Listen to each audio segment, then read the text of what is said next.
If there's one man you've got a right to be jealous of, it's this one, Jay-Z.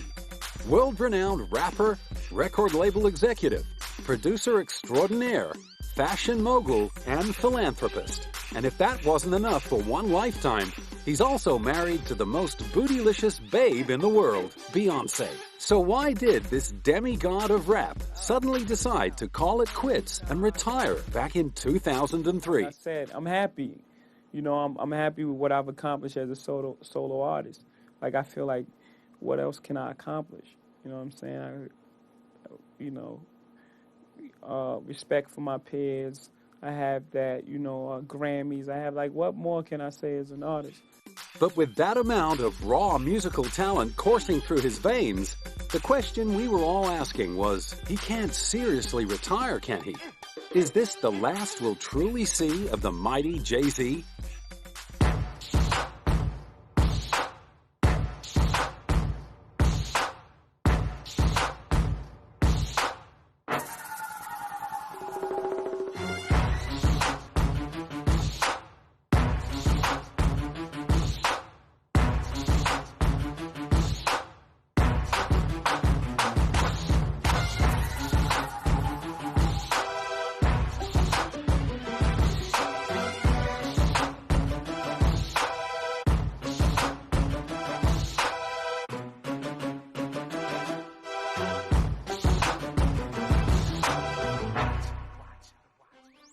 Originally christened Shawn Carter, Jay-Z grew up in the tough housing projects of Brooklyn, New York. Abandoned by his father at 12, having once shot his brother in the shoulder, and with the occasional dabbling in drugs, life was not looking too promising for the young Carter. Luckily, though, fate had other ideas. Keeping his brothers awake at night by banging out endless drum patterns on the kitchen table, Shawn's musical abilities were beginning to flourish. His constant freestyling, lyric writing, and obsession with rap earned him the nickname Jazzy, and it wasn't long before Shawn began to see music as his one-way ticket out of the crime-infested neighborhood. You know, you see the cycle. It happens all the time in the projects. You're having a certain life, and it leads either to jail or it leads to death. So, I mean, it's up to you to change it. And for me, it was like, what I'm gonna do? Like, I'm gonna just keep running the streets forever? What I'm gonna do when I get 30? You know what I'm saying? That always stuck with me. So, I had a talent to rap, but it was a gift, and I didn't recognize it as a gift in the beginning because it was a gift, so it came easy for me to put words together.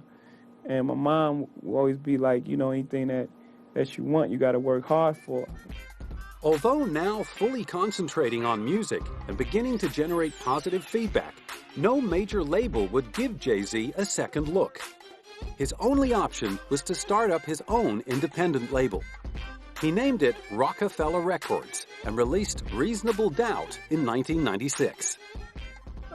That's my my favorite album. That's my baby right there. I have so many special songs. As far as the guest appearances, I'm just amazed at the people and the level of talent I got on it between Mary and Big. Having both of them on that album. You got to remember, I was an artist out of nowhere. I didn't have a single out on anybody's record. I didn't have a record deal that everyone was talking about. I just came out of nowhere, and to have those type of that level of talent on your debut album, it was a blessing. I mean, everything just worked out. Later included in Rolling Stone's 500 Greatest Albums of All Time, Jay-Z's debut effort kicked off one of the greatest careers in rap music. So when Jay-Z announced his coming out of retirement tour in 2006, a collective cheer went up around the world. Taking in global destinations as diverse as Poland, Seoul, Beirut, Dubai, and Australia, he was once again calling the shots and well and truly back on track. There's a lot of places overseas I haven't been. I haven't been to Australia. I haven't been to Africa, Egypt. It's a lot of places I haven't been. So I figured, I get a vacation and see all the places I want to see and get to play music for people who haven't yet experienced, and they haven't experienced what I do. yet, but they've heard my music. They've heard my music, but they've never seen me live. Well, in London, I've been there a couple times, but I haven't been there for 2 years. But, you know, places like Australia and different places, I've never been there, so I'm excited about that. And now that the master of flow was back, he realized what he had been missing all along. I think it's great. I think it was wonderful to bring hip hop to a broader audience. I don't see anything wrong with that. I think it's a beautiful thing. As long as you're not compromising yourself in the process, I think it's a beautiful thing. You know, pop is just popular. I just believe in people put boxes on music so they can easily digest it. But I just believe in good music and bad music. An acclaimed hip-hop innovator himself, Jay-Z is always on the lookout for the next big thing. I certainly believe there was a lot of more superstars in like around 96, 97. You had Big, then you had, prior to 96, you had Big, Pop. Now you had so many different talented artists from different places. Now it's a bunch of talented guys, but they're not breaking all the way through. You know, for some reason, I don't know if it's the way the industry is now or whatever, but it doesn't seem like the next level, the next wave of superstars hasn't arrived yet. So I mean, it'll happen. I mean, it has to. It's inevitable, but I just believe it hasn't arrived yet. The next wave of superstars. But in the meantime, Jay-Z is staying focused on the task at hand and making sure he brings first-class enjoyment to his loyal legion of hip-hop fans, treating them to live renditions of hits like Can't Knock the Hustle, Hard Knock Life, and Ain't No Nigga. The reason I'm here and the reason I'm on this whole entire international tour is I wanted to come back and touch people and you know, go out and see people who've been listening to my music for over 10 years, who know my music, who live my music, and just never seen me up live and close and personal. And Jay-Z supporters were lining up around the globe to welcome back the prodigal rapper. I guess the concert's going to be cool. Like, even plays classics, and Jay-Z is cool. To see it, I only see it in New York. I only see it in States. Now it's first time in Thailand. Looking forward to it. The show was hot. The show was really hot. And for Jay-Z, the rapturous reactions from fans across the world reinforced the power of music and the ability of the street language of rap to make a genuine connection. There's no higher level than to have like 20,000 people screaming your lyrics and knowing every word and feeling it and crying sometimes. You know, that's when it gives back on the highest level. Since then, he's been reaching even higher levels thanks to a $150 million deal with concert promoter Live Nation. Some commentators were surprised at the size of the deal, but to Jeff Mayfield of Billboard magazine, it stacked up. Jay-Z was one of the first artists in rap who was able to not just open big, but hang around the top 10 for a while, hang around the top 40 for a while. And then the other rap that was on rap music was that it doesn't tour, that it's not live music. But here's a guy who's on tour now with Mary J. Blige, and the tickets cost $185 a pop. There are more expensive tickets out there, but that's a pretty handsome ticket, and the show's doing quite well. So, you know, he may not tour as much as rock acts do, but he will bring you more in that arena than a lot of hip-hop artists does. So for those reasons, it might make sense with him. Jeff was proved right a few months later, when, after months of controversy surrounding his upcoming headlining performance at Glastonbury, Jay-Z silenced the critics by blowing the 150,000-strong crowd away.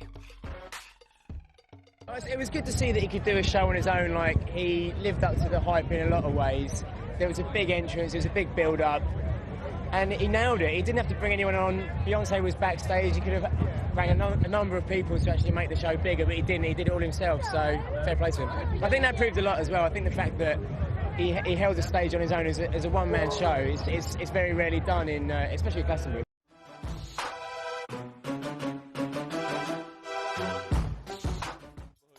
Leaving aside the man's formidable capacity to rap, it is Jay-Z's incredible talent for business that has helped make him one of the richest people in the music industry, out-earning fellow hip-hop impresarios like P. Diddy and 50 Cent.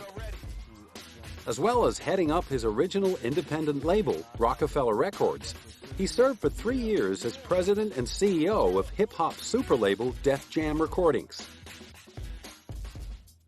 His aim in taking over the position in 2005 was to bring an artist's perspective to the top job. Given the power to make or break new artists, his priority was to protect the integrity of signed acts and to make it all about the music. You have to let, I like to say that the inmates running the asylum now, you have to let people infiltrate the system in order to correct it. You have to get in there. People that's outside of the system have to get inside the system in order for it to be better, in order for people not to take advantage of artists, in order for people to care more about the music, you know, than quarterly numbers. As if running 2 record companies and a highly successful performing career weren't enough, Jay-Z was also one of the first artists to extend his reach beyond music and into the fashion industry. In 1999, he teamed up with business partner Damon Dash to launch Rocawear, an urban clothing line that soon expanded its range to include everything from socks and sandals to sunglasses, and now boasts an annual turnover of $700 million. After selling the rights to the Rocawear brand Iconics for a cool $204 million, Jay-Z can afford to be a little smug. You know, in the beginning, people thought hip-hop was just a passing fad, and that's what people say about urban apparel groups, you know, companies. You know, they say that, you know, it's just this thing that happens over a couple summers and then you go away. But, you know, we started this in 1999 and we're still here, still like #1 in our sector, so we're still here.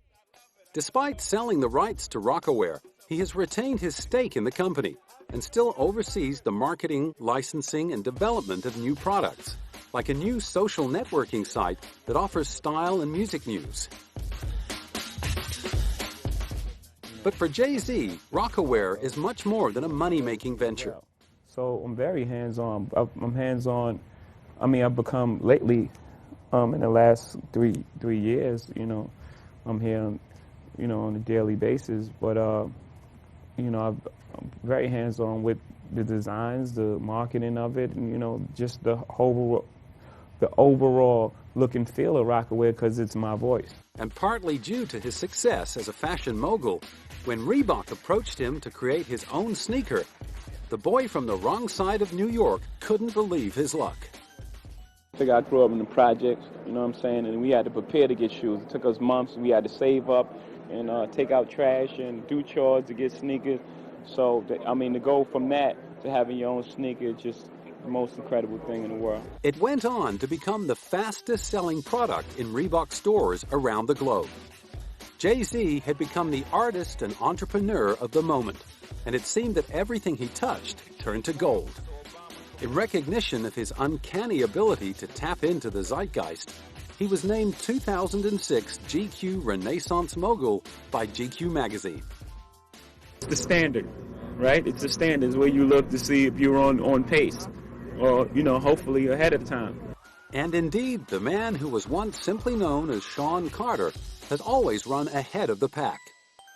Even during his short-lived retirement period, Jay-Z saw no reason to kick back and indulge in some R&R. Instead, he spent his time helping to right some of the world's wrongs with Ground Roots charity work. And with past collaborations with Eminem, Pharrell Williams, and Jermaine Dupri proving musically successful in the past, he thought nothing about teaming up with them again. But this time, their audience was the main man himself, the United Nations Secretary General Kofi Annan. Most of us take water for granted. We turn on the tap and there's plenty of it.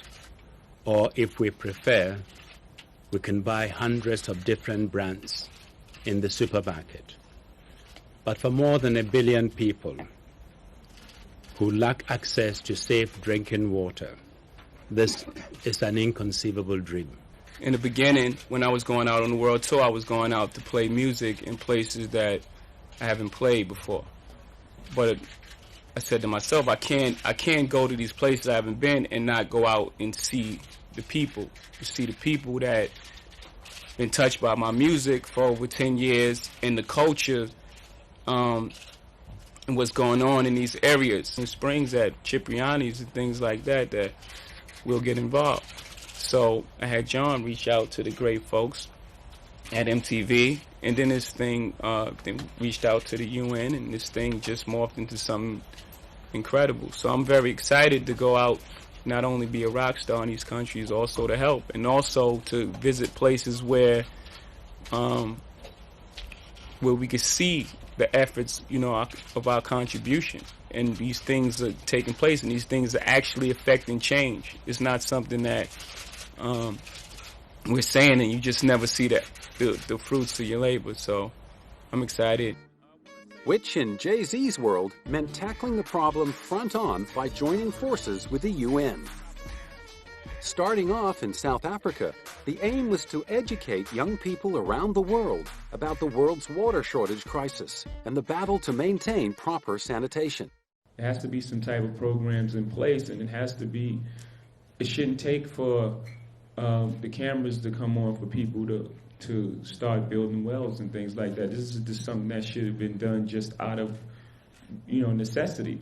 I mean, you know, the numbers are staggering of the people who don't have access to clean water, and what people consider access is like, I'm guessing, like a half a mile. As well as helping the less fortunate overseas, Jay-Z's philanthropic nature has also played a role closer to home. And when his hometown of New York came under attack on September 11th, the Brooklyn-born rapper was left deeply affected. It looked like a movie to me. It didn't look like anything that it could be real. So the last thing I was thinking about was an album. The first thing I thought about was what happens from here. Like, you know, what happens tomorrow? How is this whole thing is going to continue? And I was in Los Angeles with anything I can do. And I turned on the TV September 12th, and I saw footage of these heroic actions. And so on the 8th anniversary of September 11th, Jay-Z found a way to give back to his beloved hometown, as announced by New York Governor David Paterson.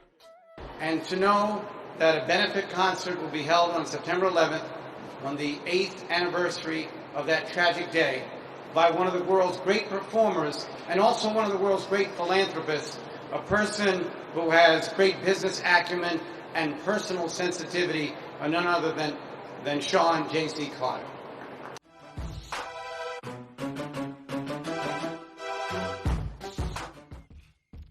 For Jay-Z, there is no greater priority than maintaining close links with the area that he and his family grew up in. He never wants to forget where he came from.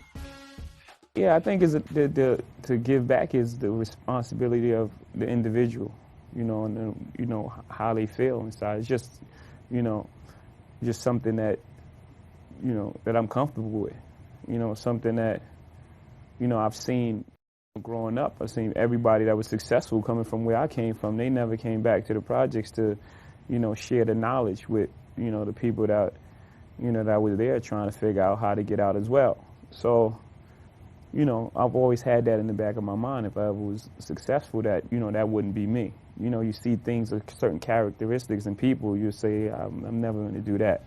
And not only does Jay-Z believe music has the power to affect people's lives, in particular, it's the power of hip-hop that drives him to perform. But for this Jay, it's all a part of moving forward and taking his life's work through to a stage beyond the musical one. Those records, so I guess it's my evolution, and it's me now in the forefront, you know, not as the performer who looked back on what his moms and pops did, but me taking the initiative and being the one, and being the icon, or being the, you know, whatever, the philanthropist or whatever. It's me taking the initiative now. And while Jay-Z's been opening up his pocket to the world, there's only one lady that's opened up his heart. Yes, it's Beyonce Knowles, superstar singer and acclaimed actress. And Jay-Z finally did the right thing and put a ring on it in 2008. But what about kids for Mrs. Jay-Z? Who knows? That happens whenever it happens. It happens. It could happen in a year, it could happen in 5 years. but I'm in no rush, and I do think family is really, really important. I grew up with both of my parents and with my sister and my cousin and with Kelly and all the girls, and it was always a lot of love in my house. So I want the same thing. And Jay-Z? You know, when kids see me, it's real. It's a real talk. Kids take to me really fast, you know what I'm saying? So I've always thought about that. But I always wanted to do it the right way. That's why I don't have a family yet. I want to do it the right way. I don't want to be in Beirut, you know, while my kid is missing all of your son's first things, your first day of school, or your daughter, excuse me, you know, first day of school and first haircuts, and you in Beirut, you in performing at the pyramids in Egypt. And even though they're individually massively successful stars in their own right, both admit that each other's opinions still count when it comes to their music. So what did Jay-Z think of Beyoncé's latest Sasha Fierce offering? Oh, he loved the record. He knows, you know, even with Destiny's Child, Writings on the Wall, Destiny's Child, Kelly, Michelle, and I, we were the women that kind of stood up for women, and the same thing, you know, Independent Woman and Survivor and all those records. I feel like it's really sexy and beautiful to see a strong woman, and that's kind of what this is about.